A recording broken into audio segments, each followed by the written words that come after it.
Jean-François Barry. Entendez aujourd'hui les sujets de demain. Avec Marianne Bessette, on va parler du dopage aux Olympiques. T'as une drôle de question pour moi. Est-ce que se doper aux Olympiques, ça se fait encore? Moi, j'ai l'impression que oui. Un peu comme l'histoire des drones là, avec l'équipe canadienne. Ah ouais, l'espionnage. Ouais. On comprend que tout le monde le fait. C'est juste nous autres, on s'est fait prendre. Exact. J'ai l'impression, malheureusement, qu'il y a encore du dopage, mais peut-être qu'on réussit juste à contrôler, à contourner, à pas se faire prendre. C'est l'impression que j'ai. Et il y a sûrement des athlètes qui sont propres aussi, là. Ah ouais, puis je trouve ça tellement drôle. La lignée vers laquelle tu t'en vas, tu vas voir un peu plus loin dans ma chronique, tu vas comprendre que tout ce que tu as dit, ça a du sens parce que, ben là, en fait, c'est un article du 24 heures qui nous a mis un peu la puce à l'oreille d'Anne-Sophie Poiré. Écoute, ça fait quoi? Une semaine environ, même pas une semaine que les Jeux olympiques ont commencé. Ben, les compétitions ont commencé il y a une semaine. Exactement. Et là, ben, il y a déjà 3 athlètes qui ont été exclus pour avoir échoué au test de dopage en moins d'une semaine. Et il y a le professeur et directeur du laboratoire de contrôle du dopage à l'Institut national de la recherche scientifique, Jean-François Naud, qui estime qu'il y a environ 4% des athlètes qui se dopent.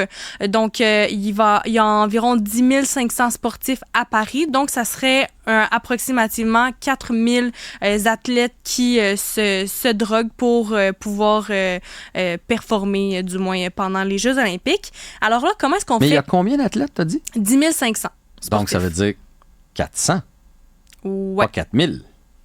Non, si mais on en est fait... à 4%. Oui, c'est vrai.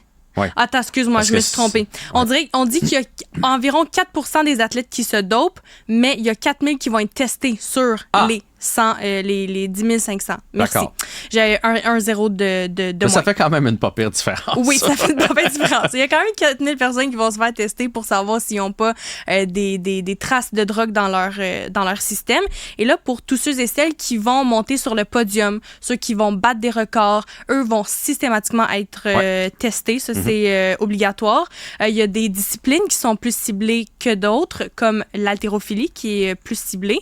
On peut juger aussi un athlète susceptible de dopage si, par exemple, ses performances avant étaient correctes, puis là, on s'est rendu dans le plafond. Ça, c'est quand même... En peu de semaines là, ou en peu de mois, à un moment donné...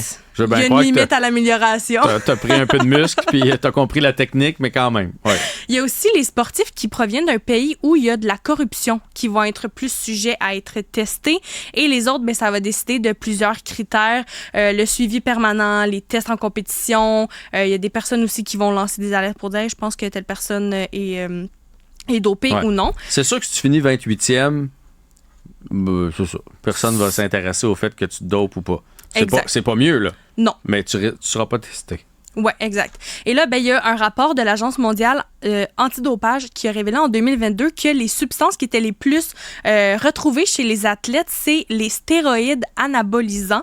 On l'appelle aussi la drogue de Ben Johnson. Tu te rappelles de Ben Johnson? Oui, l'affaire, pour ceux qui s'en rappellent pas ou qui n'étaient pas nés à cette époque, c'est un sprinteur canadien en 1988 qui a remporté l'épreuve du 100 mètres aux Jeux de Séoul. Il avait même établi un record du monde pendant sa performance. Il avait clenché Carl Lewis, c'était... Tout le monde attendait cette course-là là, parce que c'était les États-Unis contre le Canada, Johnson contre Lewis. Il est arrivé sur la ligne. Mais avec du recul, là, on pouvait voir qu'il était dopé. Il y avait des épaules, il y avait des bras, il avait l'air tellement fort. Il l'a clenché par... il a regardé en arrière là, tellement il l'a battu. 9,79 secondes que ça y a pris pour pouvoir aller chercher une médaille d'or. Et là, ben, il y a des traces d'une drogue qui ont été retrouvées dans son urine. Le Comité international olympique, il a retiré sa médaille d'or 2 jours après avoir gagné. Il a aussi perdu des contrats publicitaires. Il y a eu une suspension à vie du soutien du gouvernement du Canada aussi. Et là, ben, c'est Carl Lewis dont tu parlais qui a remporté, qui a hérité en fait de l'or, et un Britannique qui a hérité de l'argent, mais on a su quelques mois plus tard qu'eux aussi étaient dopés. En fait, je crois que c'est tous les membres de la compétition qui étaient dopés.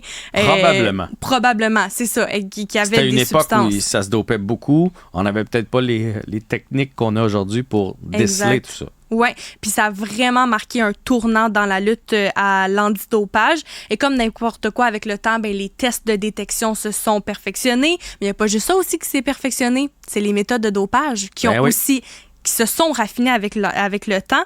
Là, on parle de microdosage, OK?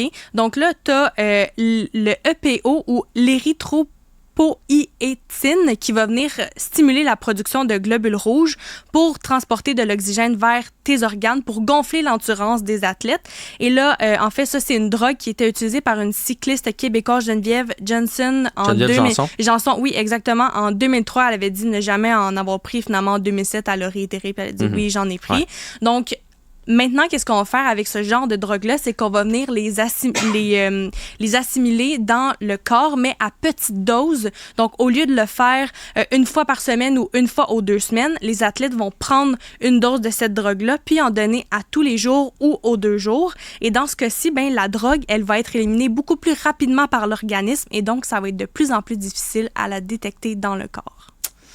C'est très triste, tout ça, pour ceux qui essaient de le faire de façon 100% propre. Là. Ouais. C'est vraiment triste et souvent, les athlètes ne réalisent pas les dangers pour leur propre santé là, parce que c'est pas bon pour le corps humain. Ben, c'est parce que aussi, à un moment donné, quand tu donnes quelque chose à ton corps, puis là, t'arrêtes du jour au lendemain ou t'arrêtes quelques semaines, puis tu passes des traitements, ben là, pas des traitements, mais tu passes des fois où tu le fais pas, ben ton corps, à un moment donné, va venir chercher qu'est-ce que tu y as toujours donné. Donc, il va avoir besoin d'en avoir pour pouvoir continuer de fonctionner.